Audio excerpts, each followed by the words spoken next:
What's up everybody, Joe over here at Radians, and going to be doing a video on cut resistant gloves. Today we're going to be discussing one of the basics, and that is glove shells. Next video will be on glove coatings. So what are the two basic components of a glove shell? Really simple. You have the gauge and you have the material which it's made of. The gauge is real simple. It's how thick or thin the glove is.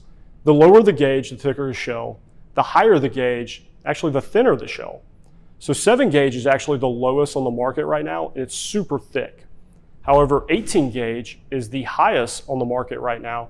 It is really thin and very, very light. So there's 5 basic materials that cut resistant gloves are really made of today.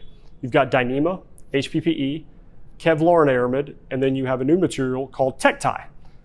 So let's go over dyneema first. It's the Cadillac, it's the premium name. It's been that way for the past 25 years.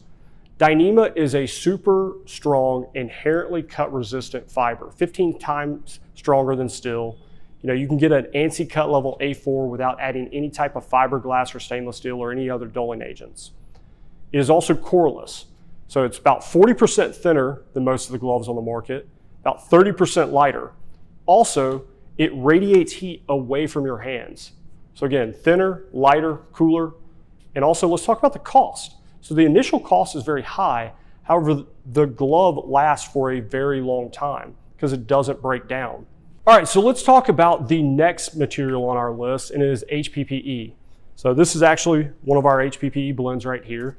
So what is HPPE? Or you may have heard HDPE.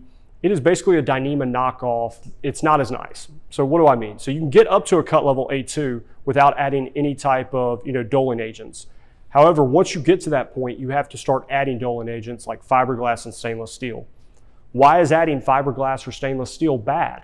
Well, that material begins to break down and it begins causing irritations on your skin. So the initial cost is actually very low, the lowest of all of them. However, the lifespan, the longevity of the product is very short. So you're not getting a lot of bang for your buck there. So let's talk about Kevlar. Kevlar is an engineered yarn by DuPont. It has a lot of great cut resistant qualities and properties to it. And it also has a lot of great heat and fire resistant properties. However, it's really stiff. And so you have to add stuff like spandex and lycra. So you really reduce its ability to protect your hands. And so you can only get to about an A2 when you do that. What is aramid? Aramid is just the knockoff of Kevlar. Not as nice, can't get as good of ratings. All right, so we've talked about the best, dyneema. We've talked about HPPE, its little brother.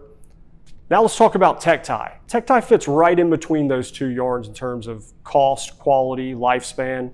It is an engineered yarn that can get up to a cut level A4 without adding fiberglass or stainless steel, but it's not coreless like dyneema, so it's not as light, not as thin, and not as cool, but it is better than HPP in all of those facets.